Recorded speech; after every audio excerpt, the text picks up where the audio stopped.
ಕೊಡಬೇಕು ಎನ್ನುವುದಾಗಿ ಪರಿಪರಿಯಲ್ಲಿ ಹೇಳಬೇಕು ಎನ್ನುವುದನ್ನು ಅಮ್ಮ ಹೇಳಿದ್ದಾಳೆ. ಆದ್ರಿಂದ ಕೆಲಸ ಎಲ್ಲ ಮಾಡಿ ಆಗ್ತಾ ಇದೆ. ಇಲ್ಲ, ಅಮ್ಮ ಹೇಳಿದ್ದ ಅಲ್ಲ ಅಂತ ಹೇಳ್ಬೇಕಲ್ಲ ಏನೋ. ಹಾಗೆ ಹೇಳ್ತೇನೆ, ಅಮ್ಮ ಹೇಳಿದ್ದ ಅಲ್ಲ ಅಂತ ಹೇಳುವಂತ ಅಮ್ಮ ಹೇಳಿದ್ದಾಳೆ. ಹಾಗಾದ್ರೆ ಒಂದು ಕೆಲಸ ಮಾಡ್ತೇನೆ, ಒಂದು ಸಾರಿ ಅಮ್ಮ ಹೇಳಿದ್ದಲ್ಲ ಅಂತ ಹೇಳ್ತೇನೆ, ಒಂದು ಸಾರಿ ಅಮ್ಮ ಹೇಳಿದ್ದು ಅಂತ ಹೇಳ್ತೇನೆ, ಇಬ್ಬರಿಗೂ ನ್ಯಾಯ.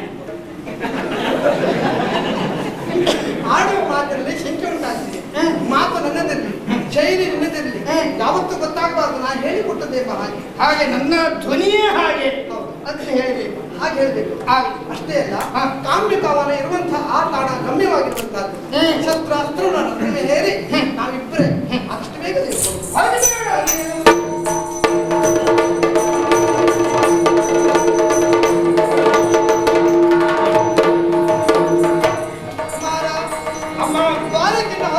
ನಾವು ನೇರವಾಗಿ ಕಾಮ್ಯಕಾವನೆಗೆ ಬಂದಿದ್ದೇವೆ. ಹೌದಮ್ಮ. ಆದ್ರೆ ಇಲ್ಲಿರುವಂತಹ ಸೌಮ್ಯಾದಿ ಮಹರ್ಷಿಗಳನ್ನ, ಧರ್ಮರಾಯ, ಉಳಿದವರ ಎಲ್ಲ ಹಿರಿಯವರನ್ನ ಕಂಡು ನನ್ನ ಅಕ್ಕ ದ್ರೌಪದಿಯನ್ನು ನೋಡಿ ಅವಳಿಂದ ಶುಭದ ಆಶೀರ್ವಚನ ಪಡೆದದ್ದಾಗಿದೆ. ಹೌದು. ಆದ್ರೆ ಯಾರನ್ನ ಕಾಣಬೇಕೆಂಬ ಉದ್ದೇಶ ನಮಗಿತ್ತು, ಅವರ ದರ್ಶನದ ಆಧಾರ ನಮ್ಮ ಪಾಲಿಗೆ ಇವರಿಗಾಗಿದೆ. ಹೌದಮ್ಮ. ಕಂಡೆ ಆ ಮರದ ನೆರಳಿನಲ್ಲಿ ಏಕಾಂತವಾಗಿ ಏನನ್ನೂ ಯೋಚಿಸ್ತಾ ಕುಳಿತುಕೊಂಡಿದ್ದಾರೆ.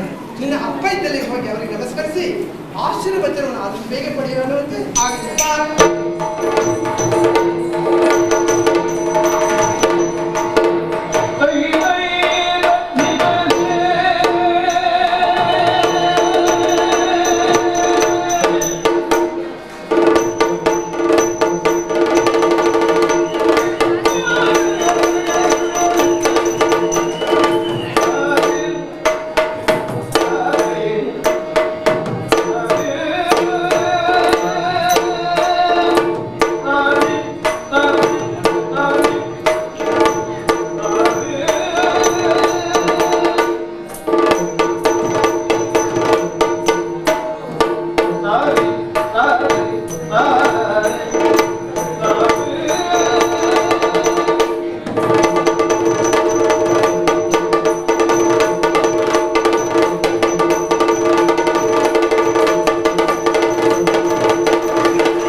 ಈ ಲೋಕದಲ್ಲಿ ಆಗಬೇಕಾದದ್ದು ಹಾಗೆಯೇ ತೀರುತ್ತದೆ. ಇದನ್ನ ತಪ್ಪಿಸಲಿಕ್ಕೆ ಯಾರಿಂದಲೂ ಸಾಧ್ಯವಿಲ್ಲ ಎನ್ನುವುದು ಮಹಾತ್ಮರು ಸಂತರು ಕಂಡುಕೊಂಡಂತಹ ಸತ್ಯ. ಹೌದು, ಯಾವುದೇ ಒಂದು ಜೀವ ಗರ್ಭಸ್ಥವಾದಾಗಲೇ ಅದರ ಇಡೀ ಭವಿಷ್ಯತ್ತು ರೂಪಿತವಾಗಿರುತ್ತದೆ ಎನ್ನುವುದಕ್ಕೆ ಮಥುರಾಪುರದ ಮಹೇಂದ್ರ ಕೌಸ ಮಹಾರಾಜನೇ ಸಾಕ್ಷಿಯಾಗಿದ್ದಾನಲ್ಲ. ಒಂದು ದಿವಸ ಭಾವನಾದ ವಸುದೇವ ತಂಗಿಯಾದಂಥ ದೇವಕಿಯನ್ನು ರಥದಲ್ಲಿ ಕುಳ್ಳಿರಿಸಿಕೊಂಡು ರಾಜಮಾರ್ಗದಲ್ಲಿ ಹೋಗುತ್ತಿರುವಾಗ, ಮೆರಗುವಳಿಗೆ ಹೋಗುತ್ತಿರುವ ಸಂದರ್ಭದಲ್ಲಿ ಅಶರೀರವಾಣಿಯಾಯಿತು. ಏನಂತ? ಕಂಸ, ನಿನ್ನ ತಂಗಿಯಾದ ದೇವಕಿ 8ನೇ ಗರ್ಭದಿಂದ ಹುಟ್ಟಲಿಕ್ಕಿರುವಂತಹ ಶಿಶುವಿನಿಂದ ನನಗೆ ಮರಣ.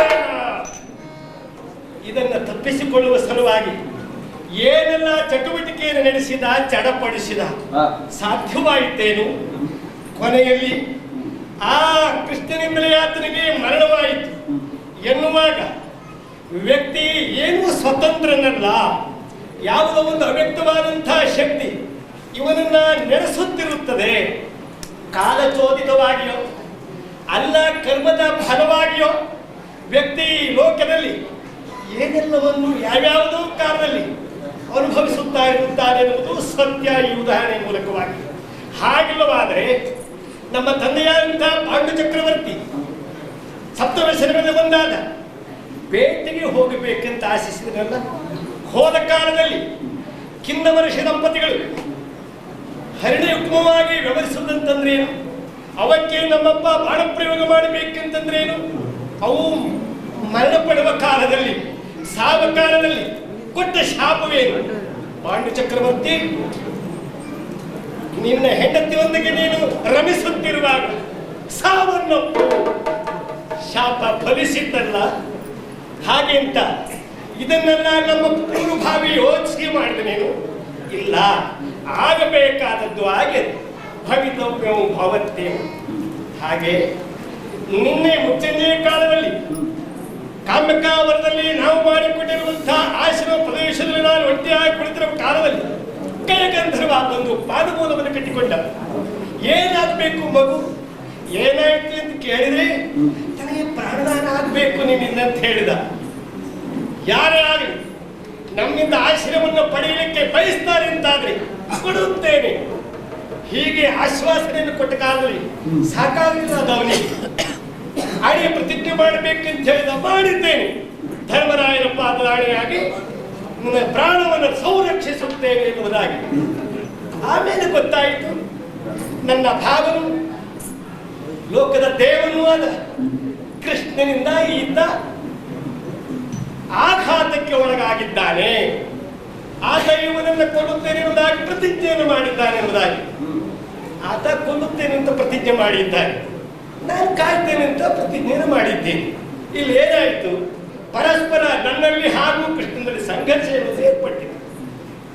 ಇದರಿಂದ ಒಂದು ಪ್ರಮಾಣದವರೆಗೆ ನೋವಾಯಿತು. ಭಾವನಲ್ಲಿ ಸಖನಲ್ಲಿ ಸಹಜವಾಗಿ ಇರಬೇಕಾದಂತಹ ಯಾವ ಬಾಂಧವ್ಯ ಪ್ರೇಮ ಇತ್ಯಾದಿಗಳನ್ನೆಲ್ಲ ತೊರೆದುಕೊಳ್ಳುವಂತಹ ಪರಸ್ಪರರು ವೈರಿಗಳಾಗಿ ವ್ಯವಹರಿಸುವಂತಹ ಒಂದು ಕಾಲ ಬಂದು ಹೋಯ್ತಲ್ಲ ಇತ್ತು. ಆವಾಗ ನಾನು ಯೋಚಿಸಿದ್ದೆ ಹೀಗೆ, ಭವಿತವ್ಯಂ ಭವತ್ತೇವ. ನಾನೇನು ಯೋಚನೆ ಮಾಡಲಿಲ್ಲ, ತಾನಾಗಿ ಆಗಿದೆ ಅಂತ. ಏನೆಲ್ಲ ಬನ್ನಿ ಗೋವಿಂದನ ದೈವಂತರಿ. ಯಾರು ಈ ಕಡೆಗೆ ಬರ್ತಾ ಇದ್ದಾರಲ್ಲ,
ಅಲ್ಲಿಂದ ನೀನು ಬರುವ ಹೊತ್ತಿನಲ್ಲಿ ವಸುದೇವ ದೇವಕಿ ಉಗ್ರಸೇನ ದಂಪತಿಗಳೆಲ್ಲರೂ ಕ್ಷೇಮವಾಗಿದ್ದರೇನು? ಚೆನ್ನಾಗಿದ್ದಾರೆ ಅವರೆಲ್ಲ. ಹಾಗಾದರೆ ಮೂರಕ್ಕೆ ಸೈನ್ಯದ ದೊಡಗೂಡಿದ ಬಲರಾಮ ದೇವರು ಆರೋಗ್ಯವಾಗಿದ್ದಾರೆ. ಆರೋಗ್ಯಕ್ಕೆ ಏನು ತೊಂದರೆ? ಆಮೇಲೆ ಅಷ್ಟಮಾಸ್ತ್ರೀಯರೊಂದಿಗೆ ಇರುವ ನಮ್ಮ ಶ್ರೀಕೃಷ್ಣ ನಿನ್ನಣ್ಣ ಕ್ಷೇಮವಾಗಿದ್ದಾನೇನು? ಇದ್ದಾನೆ.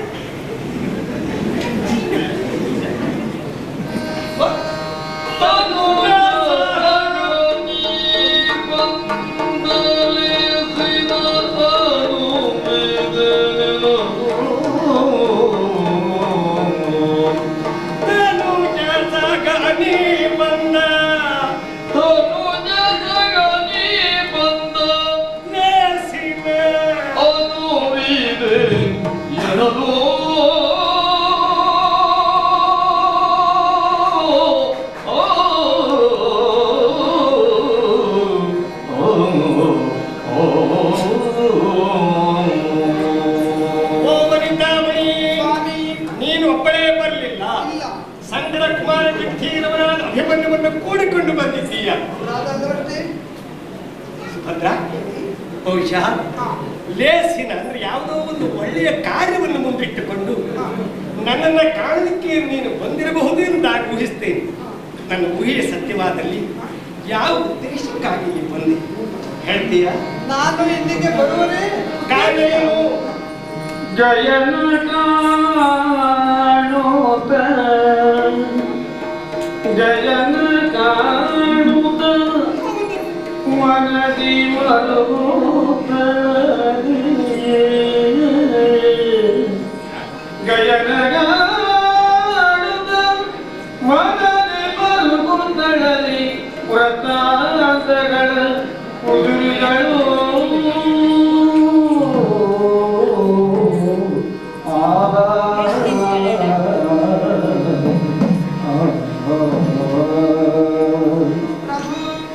ಯಾಕಾಗಿ ಬಂದೆ ಅಂತ ಕೇಳೋಣ. ಸಹಜವಿಲ್ಲವ ಹಾಗಿದ್ರೆ ನೀವು ಕೇಳಿರುವಂತಹ ಪ್ರಶ್ನೆಗೆ ನಾನು ಉತ್ತರವನ್ನು ಹೇಳಬೇಕಿತ್ತು, ಹೇಳಬಹುದಿತ್ತು. ಆದ್ರೆ ನೀವು ಕೇಳಿರುವಂತಹ ಪ್ರಶ್ನೆಗಳಿಗೆಲ್ಲ ಉತ್ತರ ನನ್ನದು ಒಂದಿಷ್ಟು ಪ್ರಶ್ನೆಗಳು. ಪ್ರಶ್ನೆಗೆ ಪ್ರಶ್ನೆ ಸಂದರ್ಭ ಹಾಗೆ ಕೆಲವೊಮ್ಮೆ ಹಾಗೆ ಆಗುತ್ತದೆ. ಹಾವೊಂದು ಸುರುಳಿಯನ್ನು ಸುತ್ತಿ ಮನೆಕೊಳ್ಳುತ್ತದೆ, ಆದರೆ ಹೆಡೆ ತಲೆಯಲ್ಲಿಯೇ ಬಾಲವೂ ಇರುತ್ತದೆ.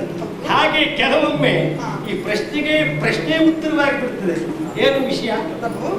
ನಾನು ಇಲ್ಲಿಗೆ ಬಂದಿರುವಂತಹ ಸಂದರ್ಭ ಇದುವರೆಗೆ ಕಾಣದೇ ಇರುವಂತಹ ಎಳೆಯ ಆ ಹಸುಗೋಸು ಉಂಟಲ್ಲ, ಆ ಮಗು ಅಂದ್ರೆ ಆ ಬಾಲಕ ಅವ ಯಾರು? ಓ, ಅಲ್ಲಿ ನಿಂತುಕೊಂಡಿದ್ದಾನೆ. ಅವ ಎಲ್ಲಿಯವ? ಓ, ಅಲ್ಲಿ ಮರೆಯಲ್ಲಿದ್ದಾನೆ. ಹೌದು. ಅವ ಇಲ್ಲಿಯವನಲ್ಲ, ಮತ್ತೆಲ್ಲಿಯವ? ಬಹಳ ಎತ್ತರದವ, ಮೇಲಿನ ಲೋಕದವ, ದೇವಲೋಕದವ. ಅಷ್ಟೇ ಎತ್ತರಕ್ಕೆ ಇದ್ದವ, ಇಷ್ಟು ಕೆಳಗೆ ಯಾಕೆ ಬಂದ? ಪರಿಸ್ಥಿತಿ ವ್ಯಕ್ತಿಯನ್ನ ಎತ್ತರಕ್ಕೆ ಏರಿಸುತ್ತದೆ, ಕೆಲವೊಮ್ಮೆ ಪ್ರಪಾತಕ್ಕೆ ಇಳಿಸಿ ಬಿಡುತ್ತದೆ ಪರಿಸ್ಥಿತಿ. ತಪ್ಪಲ್ಲ. ಈ ಲೋಕದ ಮಾನವರ ಪಾಡೇ ಹಾಗೆ.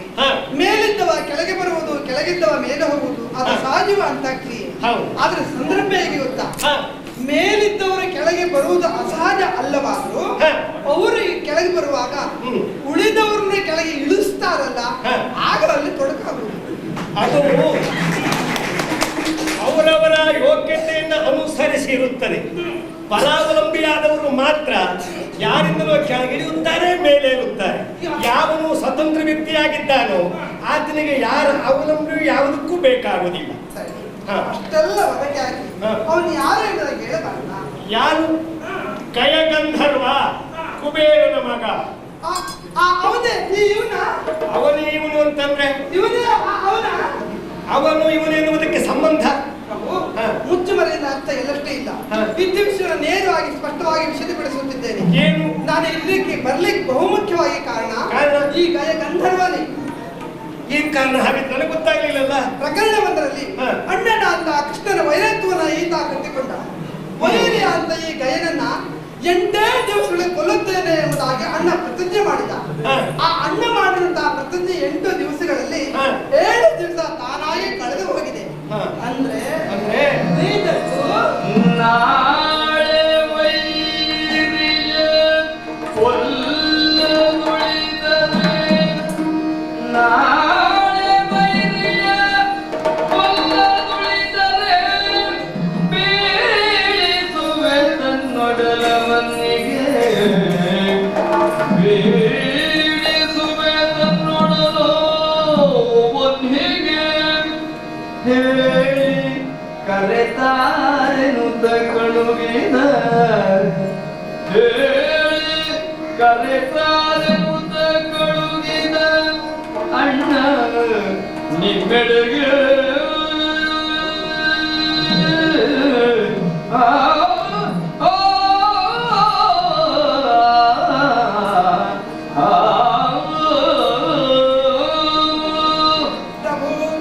ಸುಭದ್ರ 8 ದಿವಸಗಳಲ್ಲಿ ಗಯನಿಂದ ಕೊಲ್ಲುತ್ತೇನೆ ಎಂಬಲ್ಲಿಗೆ ಅಣ್ಣನ ಪ್ರತಿಜ್ಞೆ ಸೀಮಿತ ಅಲ್ಲ.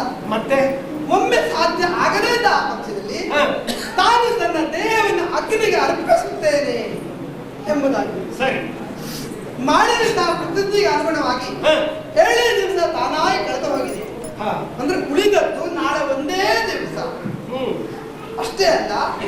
ಹಾಗೆ ಅಗ್ನಿಗೆ ಬೀಳಬೇಕಂತ ಪ್ರಮೇಯ ಏನಿಲ್ಲ. ಈಗ ನಿಮ್ಮಲ್ಲಿ ಈ ಗಯಗಂಧರ್ವ ರಕ್ಷಣೆ ಯಾಚಿಸಿ ಬದುಕಿರುವಂತಹ ಈ ವಿಷಯ ಅಣ್ಣ ಕೃಷ್ಣನಿಗೆ ಗೊತ್ತಾಗಿದೆ. ಗೊತ್ತಾದ ಆ ಕಾರಣಕ್ಕಾಗಿಯೇ ಹೇಳಿ ಕರೆತಾ ಎಂಬುದಾಗಿ ನನ್ನನ್ನ ಯಾರು ಮುರಾಂತಕ ಕೃಷ್ಣ ಇಲ್ಲಿಗೆ ಕಳಿಸಿದ್ದಾನೆ. ಸರಿ, ಕೌಸಲ್ಯ ಕೊಂದವ ಸಂಬಂಧಿಕರಿರುವ ಇದೇ ನನಗೆ ತೊಂದರೆಗೆ ಎಚ್ಚರಿಸಬೇಕಾದ ಅವಶ್ಯಕತೆ ಇಲ್ಲ. ನನ್ನ ಬಳಿಯಿದ ನಿನ್ನ ಅಭಿಪ್ರಾಯದ ಮೇಲೆ ಅಲ್ಲ, ಕೃಷ್ಣನ ಆದೇಶದ ಮೇಲೆ ನಾನು ಗಯನನ್ನ ಬಿಟ್ಟು ಕೊಡ್ಬೇಕು. ಹೌದು, ಸರಿ, ಒಮ್ಮೆ ನಾನು ಬಿಟ್ಟು ಕೊಡ್ಲಿಲ್ಲ. ಸ್ಪಷ್ಟವಾಗಿ ಹೇಳಿದ್ದಾನೆ. ಜಯನನೊಪ್ಪಿದೆ ನಿಮ್ಮದ ಬಹುದಯದಿ ರಕ್ಷಿಪನನ ವರತ. ಗಯನನೊಪ್ಪಿದೆ ನಿಮ್ಮದ ಬಹುದಯದಿ ರಕ್ಷಿಪನನ ವರತ. ಒಮ್ಮೆ ನಿರ್ದಯದಿ ಕುಳಿತರ ಜಯನ ನಿರ್ದಯದಿ ಕುಳಿತರ ಜಯನೇ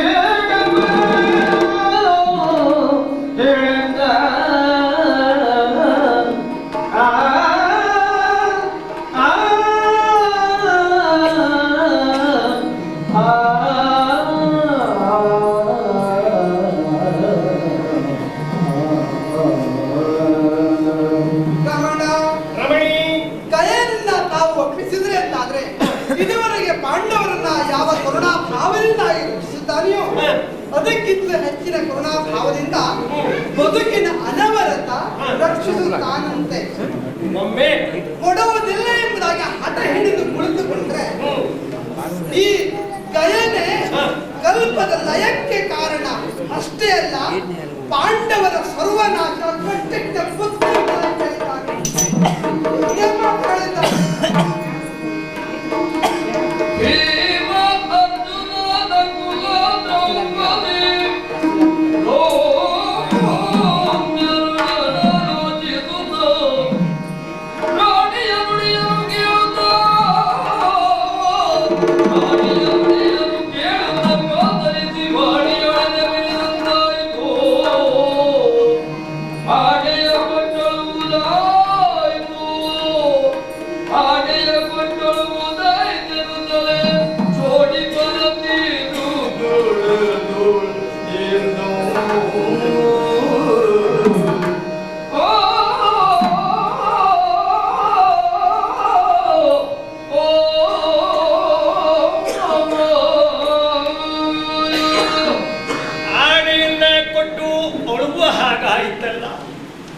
ಹೌದು, ನಮ್ಮ ಕುಲದವರೇ ಆದಂತಹ ಭೀಷ್ಮಾಚಾರ್ಯ ಘೋರವಾದ ಕ್ರೂರವಾದ ಶಪಥವನ್ನು ಮಾಡಿದ. ಮರಣ ಪರ್ಯಂತರವಾಗಿ ಸತ್ಯರನ್ನು ವರಿಸುವುದಿಲ್ಲ, ಸಾಮ್ರಾಜ್ಯ ಸಿಂಹಾಸನವನ್ನು ಏರಿ ಆಳುವುದಿಲ್ಲ ಎನ್ನುವುದಾಗಿ. ಇದರಿಂದ ಲೋಕವಿಚ್ಛಿನ್ನವಾದ ಕೀರ್ತಿಯನ್ನು ಪಡೆದ, ತದ್ವಾರ ಆತ್ಮಾನಂದವನ್ನು ಅನುಭವಿಸಿದ. ಅದೇ ಕುಲದವರಾದಂತಹ ನಾನು ಪ್ರತಿಜ್ಞೆಯನ್ನು ಮಾಡಿದೆ, ಈಗ ಗಂಧರ್ವನಿಗೆ ಪ್ರಾಣ ರಕ್ಷಣೆಯನ್ನು ಮಾಡುತ್ತೇನೆ ಎನ್ನುವುದಾಗಿ. ಆದರೆ ಪ್ರತಿಜ್ಞೆಯನ್ನು ಮಾಡಿದ ನಾನು ಅಳುವ ಸಂದರ್ಭ ನಿರ್ಮಾಣವಾಯಿತು. ಯಾಕೆ ಅಂತಂದ್ರೆ ನನ್ನ ಭಾವನಾದ ಆತ್ಮೀಯನಾದ ಶ್ರೀಕೃಷ್ಣನಲ್ಲಿ ವೈರತ್ವದಂತಹ ಒಂದು ಸಂಘಟ ಸಂಪ್ರಾಪ್ತವಾಗುವಂತಹ ಕಾಲ ಸಂದರ್ಭ ನಿರ್ಮಾಣವಾಗಿ ಹೋಯಿತಿದ್ರಿಂದ, ಆದ್ದರಿಂದ ಯಾವುದನ್ನ ಮಾಡಿ ನಾನು ಸಂತೋಷವನ್ನು ಅನುಭವಿಸಬೇಕಾಗಿತ್ತು ಅದನ್ನ ಮಾಡಿ ಅವಳುವಂತಹ ಪರಿಸ್ಥಿತಿ ನಿರ್ಮಾಣವಾಗಿ ಹೋಯಿತಲ್ಲ. ದುರ್ದೈವ ಅದೇನು, ಅಲ್ಲಿ ನಿಂತುಕೊಂಡಿರುವಂತಹ ದೌಮ್ಯರು, ಈ ಕಡೆಯಲ್ಲಿರುವಂತಹ ಅನೇಕ ಋಷಿ ಸಂತವರು, ಮತ್ತಲ್ಲದೆ ಧರ್ಮರಾಯ ನಕುಲ ಸಹದೇವರಿವರೆಲ್ಲ ಹೇಳ್ತಾ ಇದ್ದಾರೆ, ಖತಾತ್ರಾಯಿತೆ ಕ್ಷತ್ರಿಯ, ಯಾವ ವ್ಯಕ್ತಿ ನೊಂದಿದ್ದಾನೆಯೋ, ಯಾವನು ಗಾಯಗೊಂಡಿದ್ದಾನೆಯೋ ಅವನನ್ನ ಸಂರಕ್ಷಿಸಬೇಕಾದದ್ದು ಕ್ಷಾತ್ರಿಯನ ಆದ್ಯ ಕರ್ತವ್ಯ. ಆದ್ದರಿಂದ ಇಲ್ಲಿ ಭಾವ, ನೆಂಟ, ಉಪಕರಿಸಿದವರು ಇತ್ಯಾದಿ ಗೌಣ ಕಾರಣ. ಗಯನನ್ನ ನೀನು ಪ್ರಾಣರಕ್ಷಣೆಯನ್ನು ಮಾಡುತ್ತೇನೆ ಎಂಬುದಾಗಿಟ್ಟುಕೊಂಡಿದ್ದೀಯೇ, ಇಟ್ಟುಕೊಳ್ಳಲೇಬೇಕು. ಅದರಿಂದ ಬರಬಹುದಾದ ಕಷ್ಟಕ್ಕೆ ಅನುಭವಿಸಲೇಬೇಕಾದದ್ದು. ಇದು ಆತ್ಯಂತಿಕವಾದ ಧರ್ಮ ಎಂಬುದಾಗಿ ಘೋಷಿಸುತ್ತಾಗಿದ್ದಾರೆ ಮಹತ್ವರ ಧರ್ಮ ತಿಳಿದವರ ಆದೇಶ, ಉಪದೇಶ, ಘೋಷಣೆ. ಆದ್ದರಿಂದ ನಾನೀಗ ಆ ವಿಷಯದಲ್ಲಿ ಯಾವುದೇ ವಿಧವಾದಂತಹ ಮನಸ್ಸನ್ನು ಕೆಡಿಸಿಕೊಳ್ಳುವಂತಹ ಪರಿಸ್ಥಿತಿ ದೂರ ಆಗುತ್ತೆ. ನಿರಾಳ ಮನಸ್ಸಿನವನಾಗಿದ್ದೆ.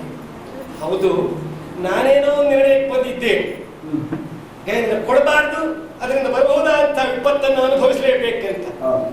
ಆದ್ರೆ ಈ ನನ್ನ ವಿಚಾರಕ್ಕೆ ನಮ್ಮ ವಂಶದ ಇನ್ನಿತರೆ ಸದಸ್ಯರು ಅನುಮೋದನೆ ನೀಡುತ್ತಿದ್ದಾರೆ. ಆದ್ರೆ ಉತ್ತರಾಧಿಕಾರಿ ಅಭಿಮನ್ಯು ಇವನ ವಿಚಾರ ಏನು ಅಂತ ಗೊತ್ತಾಗ್ಲಿಲ್ಲ. ಯಾಕೆಂತಂದ್ರೆ ಈತ ಅಲ್ಲಿದ್ದಾನೆ ಮಾವನ ಮನೆಯಲ್ಲಿ. ನೋಡಿ, ಅಲ್ಲಿ ಅನ್ನ ಏನಾದ್ರೂ ಪರಿಣಾಮ ಆಗಿದೆಯೋ ಅವನ ಮೇಲೆ, ಅಲ್ಲ ನಮ್ಮ ಈ ರಕ್ತವೇದನಲ್ಲಿ ಜಾಗೃತವಾಗಿದೆಯೋ ಸ್ವಲ್ಪ ತಿಕ್ಕಿ ನೋಡ್ಬೇಕಾದ ಅನಿವಾರ್ಯ. ಒಂದು ಮಾತು ನೆನ್ಪಿಟ್ಟು ಹೋಯ್ತು. ಇದುವರೆಗೆ ಕೈನನ್ನ ಬಿಟ್ಟು ಕೊಡಬಾರದು ಎಂಬ ಹಾಗೆ ನಿಮ್ಮಲ್ಲಿ ಚರ್ಚೆ ವಿಚಾರಗಳು ನಡೆದು ಬಿಟ್ಟು ಕೊಡಬಾರದು ಎಂಬ ಹಾಗೆ ನಿರ್ಧಾರ ಆಗಿರಬಹುದು. ಇಲ್ಲಿರುವ ನಾ ಬಂದಾಗಲೇ ಅರ್ಥ ಮಾಡಿಕೊಂಡವರು. ಒಬ್ಬರ ಬಾಯಿ ಮತ್ತೊಬ್ಬರ ಕಿವಿಗೆ ಹೋದಾಗ ನಾನೇಕೆ ಬಂದೆ ಮುಗಿದಲ್ಲ ಅವರಿಗೆ ಸಹ. ಮನುಷ್ಯರು ಬಿಡಿ, ಜೀವ ಇದ್ದವರು ಬಿಡಿ, ಬೀಸುವ ಗಾಳಿ ಹರಿಯುವ ನದಿ ಅಷ್ಟೇ ಏಕೆ ಇಲ್ಲಿರುವ ಗಿಡ ಮರಗಳೆಲ್ಲವೂ ಗಾಳಿಯನ್ನು ಬಿಟ್ಟು ಕೊಡಬಾರದು ಎಂದು ಆಗಿ ಹೇಳಬಹುದು. ಅದು ಎಷ್ಟೇ ಬಗ್ಗೆ ಮಾತನಾಡಿದ್ರು ಅವೆಲ್ಲ ಮಾತು ಪೂರ್ವ ಪೀಡಿತವಾಗಿರುವಂತಹ ಮಾತು. ಯಾಕೆ ಗೊತ್ತಾ, ನಿಮ್ಮ ದಟ್ಟ ಇರುವಂತಹ ಪ್ರಭಾವವನ್ನು ಸಿಲುಕಿರುವಂತಹ ಇವರೆಲ್ಲ ಈ ಬಗ್ಗೆ ನಿರ್ಧಾರಕ್ಕಾಗಿದ್ರೆ ಅಲ್ಲಿ ತಪ್ಪಿನ ಸಂಗತಿ ಇಲ್ಲ. ನಿಮ್ಮ ಪ್ರಭಾವ ವಲಯಕ್ಕಿಂತ ಹೊರತಾಗಿರುವಂತಹ ಯಾರಾದ್ರೂ ಬೇಡ, ಇವರೇ ಇದ್ದಾರಲ್ಲ. ಮತ್ತೆ ಹೇಳ್ತೀರಾ, ನಿಮ್ಮ ಮಕ್ಕಳ ಮನಸ್ಸು ಅಂದ್ರೆ ಮುಕ್ತ. ಹೌದು ಹೌದು, ಯಾವತ್ತೂ ಅಪ್ರಿಯವಾಗಿರೋ ಸತ್ಯವನ್ನ ಸ್ಪಷ್ಟವಾಗಿ ಹೇಳುವಂತ ಸ್ವಭಾವ ಅವರದ್ದು. ಹೌದು, ದೇವರು ಗುಣ ಹೌದು ಹೌದಾ?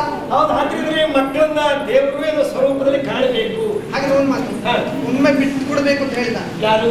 ಆತ ಅಭಿಮನ್ಯು. ಕೇಳಿಕಿಲ್ಲ ಮಾತ್ರ ಅಲ್ಲ, ಬಿಟ್ಟು ಕೊಡ್ಲೇಬೇಕು. ಅಲ್ಲಿಗೆ ನಿಲ್ಲುವುದಲ್ಲಿ ವಿಚಾರ ಬಿಟ್ಟು ಕೊಡಬಾರದು ಅಂತ ಹೇಳಿದ. ಮತ್ತೆ ಮಾತಿಲ್ಲ, ತಿರುಗಿ ಹೋಗ್ತೇನೆ ನಾನು. ಬಿಡು, ವಿಷಯ ಮುಗಿತ್ತಲ್ಲ. ಅಭಿಮನ್ಯು, ವಿಚಾರ ಗೊತ್ತಾಯ್ತು ಏನು ಮಗನೇ? ನೀನೀಗ ಮಧ್ಯಸ್ಥ, ಅಭಿಪ್ರಾಯ ಮುಖ್ಯ, ಮಧ್ಯಸ್ಥ ಸಂಪೂರ್ಣ ಅಭಿಪ್ರಾಯ ತಿಳಿಸುವ ಸ್ವಾತಂತ್ರ್ಯ ನಮಗೆ. ಹೌದು.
ಅಪ್ಪ ಸಿಕ್ಕಿದ್ದಾರೋ ಇಲ್ವೋ ಬಹಳ ಸಂತೋಷವಿಲ್ಲ, ಹೆದರಿಕೆ ಇಲ್ಲ. ನಿನ್ನ ಕುಣಿತ ನೋಡಿ ನನಗೆ ಅರ್ಥ ಆಯ್ತು. ಅಲ್ಲ, ನಿನ್ನ ಕುಂತ ನೋಡಿದಾಗ ನಿನಗೆ ಬಹಳ ಸಂತೋಷ ಆಗಿದೆ ಎನ್ನುವುದನ್ನು ಕಂಡುಕೊಂಡಿದ್ದೇನೆ. ಮತ್ತೆ ಗೊತ್ತಾ ಅವರಷ್ಟಿಗೆ ಮಾಡ್ಬೇಕು ಯಾರ್ದು ನಾನು ಕೇಳ್ತಿದ್ದೆ,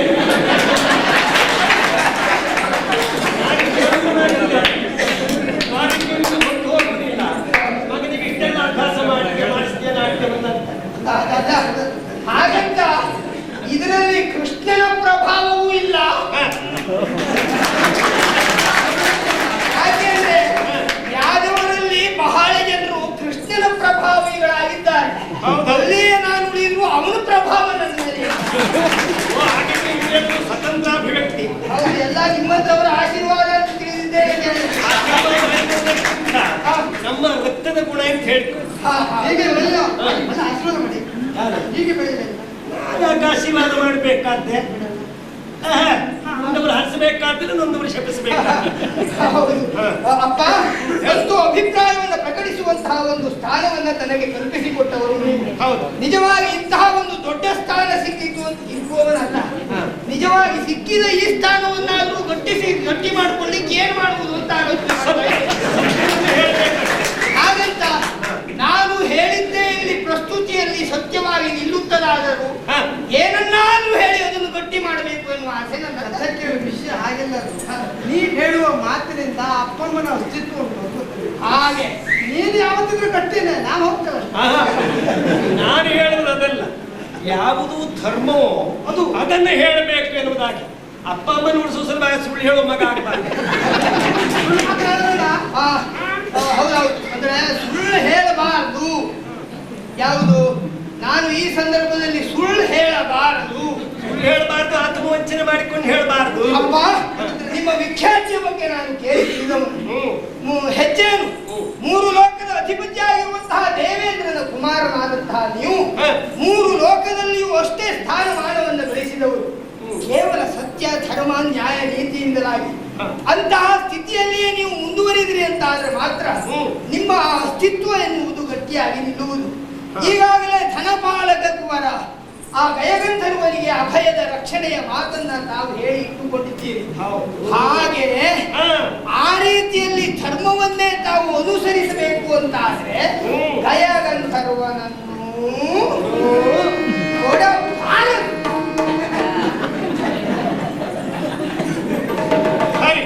ಅಜ್ಜಿನ ಮನೆಗೆ ಬಾಕೊಂಡಿದ್ದೆ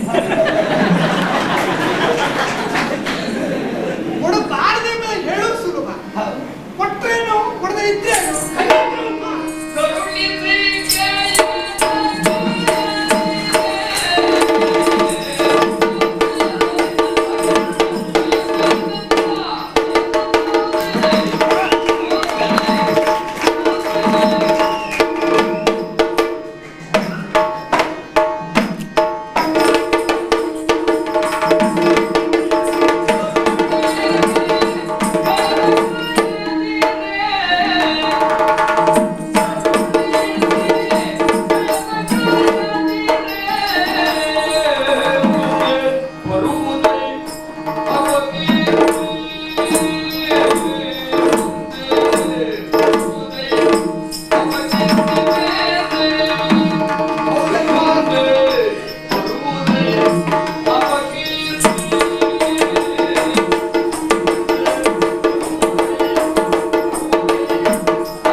ಕಂಡಿದ್ದನ್ನು ಹೇಳಿ ಕಂಡದಂತ ಕೋಪ ಅಂತ ಹೇಳುತ್ತಾರೆ ಅದನ್ನೆಲ್ಲ